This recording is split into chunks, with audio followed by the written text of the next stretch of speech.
Tara pag-usapan natin ang Solid Financial Foundation. Ang Solid Financial Foundation, ito po yung kapag may dumating na mga unos, lindol, o kaya ay aksidente, sunog, or bagyo, ay hindi tayo magkakaroon ng financial struggle kasi matibay yung ating financial house o pundasyong pinansyal. So ito po siya. Ito po yung pagkakasunod-sunod. So parang sa bahay, 'di ba pag tayo ay nagpatayo ng bahay, kailangan matibay. Unahin natin sa baba hanggang sa taas, sa pinakahuli yung bubong. Para kapag dumating yung lindol, yung bagyo, ay matibay. Kumbaga hindi tayo mababasa, hindi guguho yung ating bahay kasi matibay yung ating bahay na pinagawa. Dapat ganun din sa ating financial house. Meron din pong financial house ang tao o bahay pundasyong pinansyal. So dapat simulan po natin habang tayo ay bata pa para pagdating natin ng katandaan ay matibay na matibay siya. Hindi tayo magkakaroon ng financial struggle kahit dumating man yung mga emergency, sunog, o pagkakasakit, aksidente, or ano pa man. Tara pag-usapan natin at i-review ko po sa inyo. Sa pagbibuild ng solid financial foundation, ang inuuna muna natin talaga dyan ay yung pinakababa. 'Di ba sa bahay, pagka tayo ay nagpapatayo ng bahay, 'di ba baba muna ang inuuna natin yung ground floor. Then ang pinaka-last ay yung bubong. Ano po? Para mas matibay yung ating bahay. Ganoon din sa ating financial house. Ito po yung financial house o solid financial foundation. O ito yung tinatawag na financial blueprint ng isang tao. Pagsimula tayo sa healthcare, ayan po, kailangan dalawang healthcare mo. Short-term healthcare at long-term healthcare. Kasi yung short-term healthcare mo sa kumpanya, pag nag-resign ka na o nagretiro ka na, wala na yung short-term healthcare mo or HMO. So, damay ang pamilya mo. Then, pagtanda mo, anong gagamitin mong healthcare? So, kailangan mayroong kang long-term healthcare na magagamit pa rin. Kasi pagtanda natin, doon naglalabasan yung mga sakit. At syempre, pagtanda natin, magastos at mahal magkasakit sa Pilipinas. Pati yung savings mo mauubos kapag wala kang healthcare. Sayang naman yung matagal na panahon na inipon at napundar natin. Next is protection. Siyempre may mga mahal tayo sa buhay. Hindi natin hawak ang oras at panahon at hindi natin alam kung hanggang kailan tayo sa mundong ito. Kung zero savings ka, dapat meron kang life insurance. Kasi kapag wala kang life insurance, ano ibibigay mong income sa pamilya mo pag nawala ka? Lalo na kung zero savings ka. Eh di utang ang maibibigay mo sa kanila. Eh kung may life insurance ka na covered na 1 million, bigla kang nawala sa mundong ito. So may makukuha ang pamilya mo na income na 1 million. Halimbawa, na coverage sa life insurance, di ba? Then sumunod, debt management. Kailangan ma-zero out natin yung utang. Ano po? Kasi yung utang na yan, yung bad debt, yan ang sumisira ng ating financial house. Parang anay sa bahay.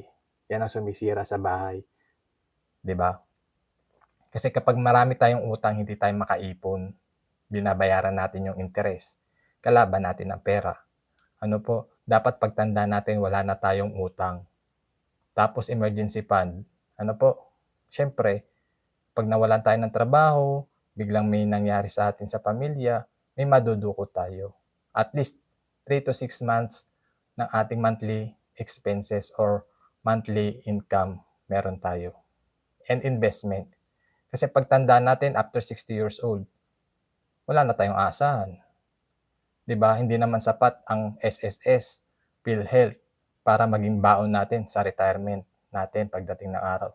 So kailangan nag-i-invest tayo sa stock market, mutual fund, Pag-ibig MP2, sa business. Ano po? Kaya kailangan natin ng investment.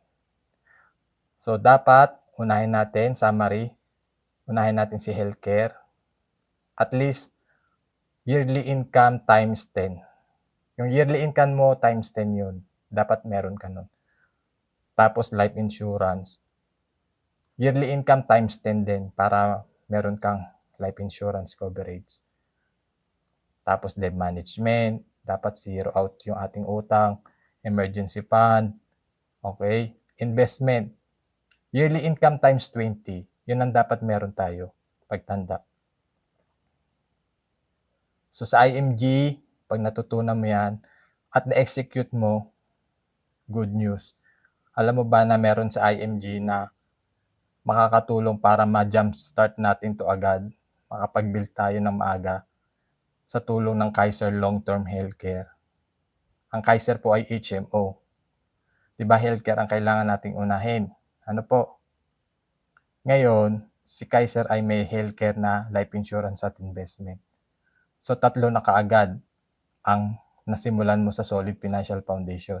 So, ang mangyayari, magbabawas ka na lang ng utang, magbabayad ka na lang ng mga utang at mag-iipon ng emergency fund habang ikaw ay nagtatrabaho at nagdadagdag ka pa ng income para makaipon ka dito sa healthcare mo, makabayad ka sa healthcare mo, sa life insurance, at makabayad ka rin sa mga utang, makapagdagdag ka ng emergency fund, at makapag-invest ka kahit papaano.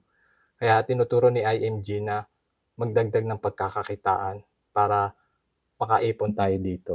Ano po, sa IMG merong benefits, pwede kang maging financial educator. Ano po, meron kasi ditong business side, financial entrepreneur, at marami pang iba. Ano po? So mag-comment ka lang kung gusto mo maging part of IMG, makapag-ipon ng tama, makatipid, magkaroon ng tamang investment, makatulong sa kapwa, at travel around the world. Ano po? So yan, scan nyo lang po yan. At ito po yung contact number ko. So ito po as OFW. So ako po si Nilo Padrilan, OFW dito sa Middle East, Saudi Arabia. Ano po?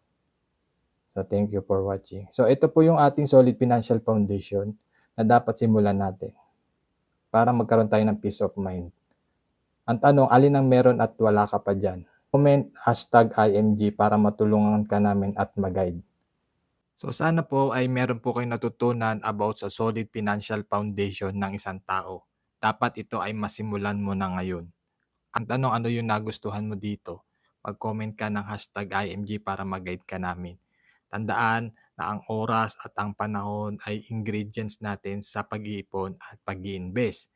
At ang oras ay hindi po yan refundable. Kaya simulan na po natin makapag-build ng maaga ng Solid Financial Foundation. Mag-comment ka ng #IMG para mag-guide ka namin about sa mga benefits at paano mo to masisimulan. Salamat, follow me for more.